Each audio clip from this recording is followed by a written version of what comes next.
Hi friends, నేను మీ నందితాని dietitian. ఈరోజు మనము డయాబెటిక్తో సఫర్ అవుతున్న వాళ్ళు బ్రేక్ఫాస్ట్లో ఎలాంటి ఫుడ్ తీసుకోవాలో తెలుసుకున్నాం.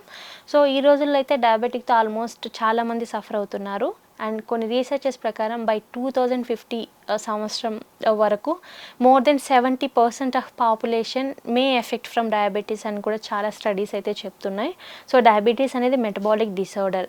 మన లైఫ్ స్టైల్ చేంజెస్ వల్ల, మనం సరిగా నిద్రపోకపోవడం వలన, దీంతోపాటు స్ట్రెస్ లెవెల్స్ ఎక్కువగా తీసుకోవడం వలన, జీన్స్ అండ్ పర్టికులర్గా వీటి వలన ఇప్పుడు ఇలాంటి రీజన్స్ వలన మనకి డయాబెటీస్ అనేది ఎక్కువగా అవుతుంది. ఒక 30 years 40 years బ్యాక్ మాట్లాడుకుంటే 40 years దాటిన వాళ్ళకి డయాబెటీస్ అనే ప్రాబ్లం ఎక్కువగా ఉంటుండే. బట్ ఇప్పుడు ఏంటంటే 20 years ప్లస్ వాళ్ళ నుంచి డయాబెటిక్ అనేది అటాక్ ఎక్కువగా అవుతుంది. అండ్ డయాబెటిక్లో చాలా టైప్స్ ఉంటాయి, type 1 type 2 and gestational diabetes కానివ్వండి, అండ్ ప్రోటీన్ ఎనర్జీ మాల్ న్యూట్రిషన్తో వచ్చే డయాబెటీస్, ఇలా చాలా టైప్ ఆఫ్ డయాబెటీసెస్ ఉంటాయి. సో మన డయాబెటీస్ మన కండిషన్ని బట్టి మన బాడీలో గ్లూకోజ్ లెవెల్స్ ఎలా స్పైక్ అవుతున్నాయి, గ్లూకోజ్ లెవెల్స్ ఎలా ఉన్నాయి, దీన్ని బేస్ చేసుకొని డైట్ అనేది తీసుకుంటూ ఉంటాం.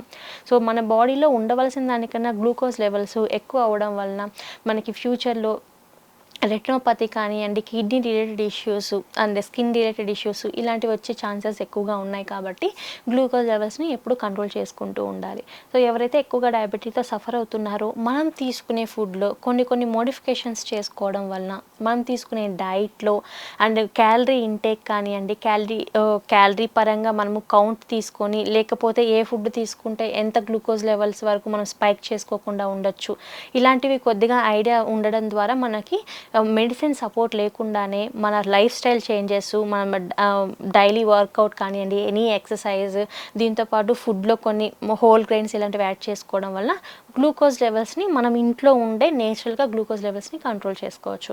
ఇప్పుడు మనము డయాబెటీస్తో సఫర్ అవుతున్న వాళ్ళు ఎలాంటి బ్రేక్ఫాస్ట్ తీసుకోవాలో తెలుసుకున్నాం. ఎక్కువగా మన సౌత్ సైడ్ అయితే మనం ఎక్కువగా తినే ఫుడ్ ఇడ్లీ, దోశ, రాగి జావా ఇలాంటివి ఎక్కువ తీసుకుంటూ ఉంటాం. రాగి జావా అనేది మంచిదే, కానీ డయాబెటీస్తో సఫర్ అవుతున్న వాళ్ళు వాళ్ళ బాడీలో గ్లూకోజ్ లెవెల్స్ ఏ విధంగా ఉన్నాయో తెలుసుకొని తీసుకోవడం మంచిది. ఎందుకంటే రాగి జావాలో మనకి గ్లైసెమిక్ ఇండెక్స్ అనేది మీడియం రేంజ్లో ఉంటుంది. అందరికీ నాట్ రికమెండెడ్. కొంతమందికి గ్లూకోజ్ లెవెల్స్ స్పైక్ అయ్యే ఛాన్సెస్ ఉంటాయి. కాబట్టి మనము కొద్దిగా చూసి తీసుకోవడం మంచిది. అండ్ దీంతోపాటు మనం ఇడ్లీ దోశ అనేది ఎక్కువగా రైస్తో కానీ దాల్తో కానీ చేస్తూ ఉంటాం. సో ఇడ్లీ కానీ దోశ కానీ తీసుకున్నా సరే, ఇడ్లీ ఏంటంటే హై గ్లైసెమిక్ ఇండెక్స్ అనమాట. ఇడ్లీ తీసుకుంటే గ్లూకోజ్ లెవెల్స్ వితిన్ 1 hourలో స్పైక్ అయ్యే ఛాన్సెస్ ఉంటాయి. అండ్ దీంతోపాటు దోశ కూడా ఆల్మోస్ట్ మనకి ఇడ్లీ బ్యాటర్తోనే చేస్తాం కాబట్టి అది కూడా అంత హెల్దీ కాదని చెప్పొచ్చు. ఇంకా చాలామందికి డౌట్ రావచ్చు, ఎలాంటి బ్రేక్ఫాస్ట్ తీసుకుంటే మాకు గ్లూకోజ్ లెవెల్స్ నార్మల్లో ఉంటాయని డౌట్ కూడా రావచ్చు. సో వెరీ సింపుల్, మనం తీసుకునే ఫుడ్లో హోల్ గ్రెయిన్స్ అనేటివి ఎక్కువగా ఉండాలి. ఫర్ ఎగ్జాంపుల్, గోధుమ రవ్వ ఉప్మా తీసుకున్నారనుకోండి, ఒక చిన్న కప్ ఆఫ్ గోధుమ రవ్వ ఉప్మా తీసుకుంటే దాంతోపాటు మీరు నాన్ వెజిటేరియన్ అయితే ఎగ్స్ యాడ్ చేసుకోవచ్చు. ఒక whole egg plus 2 egg white, ఇలా ప్రోటీన్ అనేది ఎక్కువగా తీసుకోవడం వల్ల గ్లూకోజ్ లెవెల్స్ మన బాడీలో స్పైక్ అవ్వకుండా ఉంటాయి. అంటే మనకి హెవీనెస్ వస్తుంది and glucose levels spike weight management కూడా బాగుంటుంది. సో ఫర్ ఎగ్జాంపుల్, మీరు 1 కప్పు గోధుమ రవ్వ ఉప్మా తీసుకుంటే దాంతోపాటు 2 or 3 egg whites and 1 yellow ఇలా యాడ్ చేసుకోవచ్చు. లేదు అది హెవీగా ఉంది అనిపిస్తే మీకు క్వాంటిటీ వైజ్ ఇంపార్టెంట్, కానీ 3 eggs తీసుకోవడం వల్ల మీకు హెవీ అయితే ఏమనిపించదు. 2 eggs అయినా యాడ్ చేసుకోవచ్చు నాన్ వెజిటేరియన్స్ అయితే. అండ్ ఎవరైతే వెజిటేరియన్స్ ఉంటారో వాళ్ళు ఎక్కువగా స్ప్రౌట్స్ కానివ్వండి, అండ్ గ్రీన్ పీస్ మనకు దొరుకుతుంది. Cooked green peas 60 to 70 grams అనేది మనం బ్రేక్ఫాస్ట్తో పాటు యాడ్ చేసుకోవచ్చు. లేదు గోధుమ రవ్వ ఉప్మా అలా చేసుకున్నప్పుడు ఆ ఉప్మాలో మనకి గ్రీన్ పీస్ ఇలాంటివి యాడ్ చేసుకొని లాట్ ఆఫ్ వెజిటేబుల్స్, మనకి ఇంట్లో ఎలాంటి వెజిటేబుల్స్ అవైలబుల్ ఉంటాయో అలాంటి వెజిటేబుల్స్ని మనము ఉప్మాలో వేసుకోవచ్చు అనమాట. అప్పుడు ఏమవుతుంది, మనకి వెజిటేబుల్స్ అండ్ గ్రీన్ పీస్ అయితే మనకు ప్రోటీన్ వస్తుంది, వెజిటేబుల్స్లో తక్కువ క్యాలరీస్ వస్తాయి. అండ్ హోల్ వీట్ యూస్ చేయడం వలన ఏంటంటే అది కాంప్లెక్స్ కార్బోహైడ్రేట్ అనమాట. అంటే గ్లూకోజ్ లెవెల్స్ ఇమ్మీడియట్గా మనకి స్పైక్ అవ్వవు. మనకి గ్లూకోజ్ లెవెల్స్ మన బాడీలో గ్లూకోజ్ అనేది స్లోగా రిలీజ్ అవుతూ ఉంటుంది కాబట్టి మనము ఇవి అన్నీ మిక్స్డ్గా యాడ్ చేసుకోవడం వల్ల గ్లూకోజ్ లెవెల్స్ స్పైక్ అవ్వవు, ప్రోటీన్ కూడా ఉంటుంది అండ్ మన బాడీకి కావాల్సిన మెయిన్ మైక్రోన్యూట్రియంట్స్ కూడా అవైలబుల్ ఉంటాయి.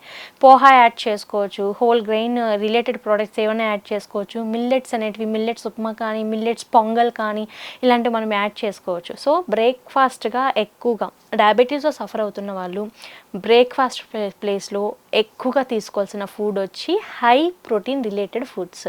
హై ప్రోటీన్ అంటే ఆల్రెడీ మనం డిస్కస్ చేసుకున్నట్లు ఎగ్స్ తీసుకోవచ్చు, దాల్ రిలేటెడ్ ప్రోడక్ట్స్, మూంగ్ దాల్ కూడా తీసుకోవచ్చు, మూంగ్ దాల్ కిచడీ కానివ్వండి మిల్లెట్ కాంబినేషన్తో మూంగ్ దాల్ కిచడీ తీసుకోవచ్చు అండ్ హోల్ వీట్ ఉప్మా తీసుకోవచ్చు, గ్రీన్ పీస్ తీసుకోవచ్చు, చెన్నా దాల్ కూడా నైట్ మొత్తం సోక్ చేసి మార్నింగ్ కుక్ చేసి అది కూడా బ్రేక్ఫాస్ట్లో యాడ్ చేసుకోవచ్చు. లేదు అనుకుంటే మనం చెన్నా దాల్ని కూడా జస్ట్ చీల్లా లాగా యాడ్ చేసుకొని కూడా తీసుకోవచ్చు. వీటి వల్ల ఏంటంటే ఇలాంటి ఫుడ్స్లో మనకి ఫైబర్ ఎక్కువగా ఉంటుంది, ప్రోటీన్ ఎక్కువగా ఉంటుంది, కార్బోహైడ్రేట్స్ అనేవి తక్కువగా ఉంటాయి కాబట్టి గ్లూకోజ్ లెవెల్స్ అనేవి మనకి స్పైక్ అవ్వవు. అండ్ బ్రేక్ఫాస్ట్ ఎప్పుడైతే మనము లాంగర్ గ్యాప్ ఇస్తాం కదా నిద్రపోయిన తర్వాత, నిద్ర లేచిన వెంటనే తీసుకునేది బ్రేక్ఫాస్ట్. అంటే బ్రేక్ఫాస్ట్ మన ఫాస్ట్ని బ్రేక్ చేస్తున్నట్లు 7 to 8 hours కానీ కొంతమందికి 9 hours కూడా టైం పడుతుంది బ్రేక్ఫాస్ట్ అంటే డిన్నర్ తర్వాత బ్రేక్ఫాస్ట్ చేయడానికి. కాబట్టి మనం తీసుకునే బ్రేక్ఫాస్ట్లో అంటే మనం ఉదయం తీసుకునే ఫుడ్లో ఎక్కువగా న్యూట్రియంట్ రిచ్ ఫుడ్స్ అనేటివే ఉండాలి. అంటే ఫర్ ఎగ్జాంపుల్ ఇడ్లీ దోశ తీసుకుంటే అది కార్బోహైడ్రేట్ రిచ్ ఫుడ్. కార్బోహైడ్రేట్ అంటే మనకు ఎనర్జీ అనేది వస్తుంది అనమాట. అలా కాకుండా కార్బోహైడ్రేట్తో పాటు ప్రోటీన్ యాడ్ చేసుకోవాలి. కార్బోహైడ్రేట్తో పాటు ప్రోటీన్ అంటే మనము ఆల్రెడీ మాట్లాడుకున్నట్లు ప్రోటీన్ రిచ్ ఫుడ్స్ ఎగ్స్ కానీ ఇలాంటివన్నీ ఎక్కువ ఇంక్లూడ్ చేసుకోవచ్చు. ఇలాంటివన్నీ ఎక్కువ ఇంక్లూడ్ చేసుకోవడం వలన గ్లూకోజ్ లెవెల్స్ మనకు స్పైక్ అవ్వవు అండ్ వెయిట్ కూడా మేనేజ్మెంట్ చేసుకోవచ్చు. వెయిట్ లాస్కి కానివ్వండి మన వెయిట్ని మన ఐడియల్ బాడీ వెయిట్ని ఉంచడానికి మన బాడీ వెయిట్ని నేచురల్గా కంట్రోల్ చేయడానికి కూడా బ్రేక్ఫాస్ట్ అనేది క్రూషియల్ రోల్ ప్లే చేస్తుంది. సో మనం బ్రేక్ఫాస్ట్లో ఎలాంటి ఫుడ్ తీసుకుంటున్నామో దాన్ని బేస్ చేసుకొని మన డే మొత్తం ఉంటుంది అనమాట.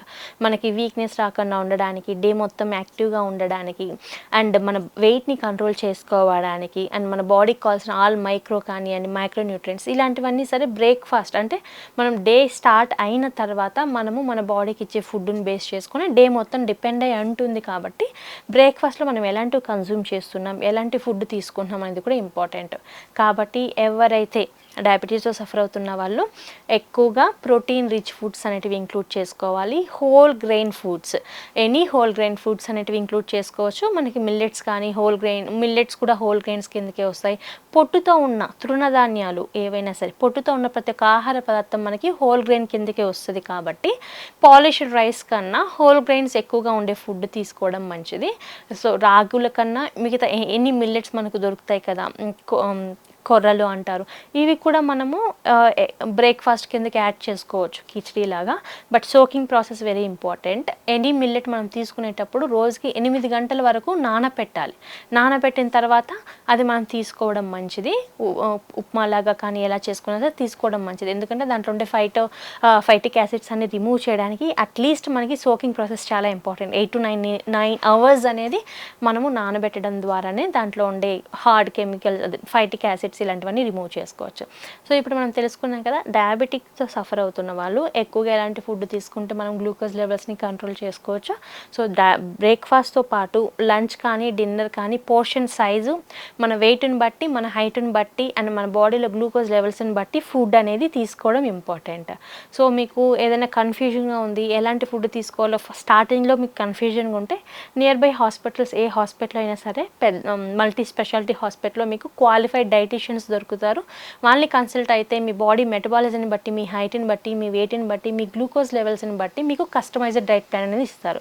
సో ఒక్కసారి మీరు ఒక ప్రొఫెషనల్తో హెల్త్ కేర్ ప్రొఫెషనల్తో మాట్లాడిన తర్వాత మీకు ఐడియా వస్తుంది మీ కండిషన్ ఏంటి, మీరు ఎలాంటి ఫుడ్ తీసుకోవాలి, ఎలాంటి ఫుడ్ తీసుకుంటే మీకు కంట్రోల్ వస్తుంది, మీ డయాబెటీస్ని మీరు కంట్రోల్ చేసుకోవచ్చు, నేచురల్గా ఎలా కంట్రోల్ చేసుకోవచ్చో ఇవన్నీ మీరు మనం డాక్టర్తో ఎలా మాట్లాడతామో అలాగే ఒక హెల్త్ కేర్ ప్రొఫెషనల్తో మాట్లాడితేనే మీకు ఐడియా వస్తుంది. కాబట్టి తర్వాత మీరు లైఫ్లో ఎప్పుడైనా సరే మీకు మీ బాడీ టైప్ని అండ్ మీ బాడీలో చేంజెస్ని మీరు అబ్జర్వ్ చేయొచ్చు అనమాట. సో ఈరోజు మనం తెలుసుకున్నాం కదా ఎలాంటి ఫుడ్ తీసుకుంటే మనము డయాబెటీస్ని అండ్ డయాబెటీస్ ఉన్న వాళ్ళకి మంచిది, బ్రేక్ఫాస్ట్ టైంలో ఎలాంటి ఫుడ్ తీసుకుంటే మంచిగా తెలుసుకున్నాం కదా. ఇంకొక రోజు మనం ఇంకొక మంచి టాపిక్తో కలుద్దాం. అప్పటి వరకు నమస్తే. Thank you.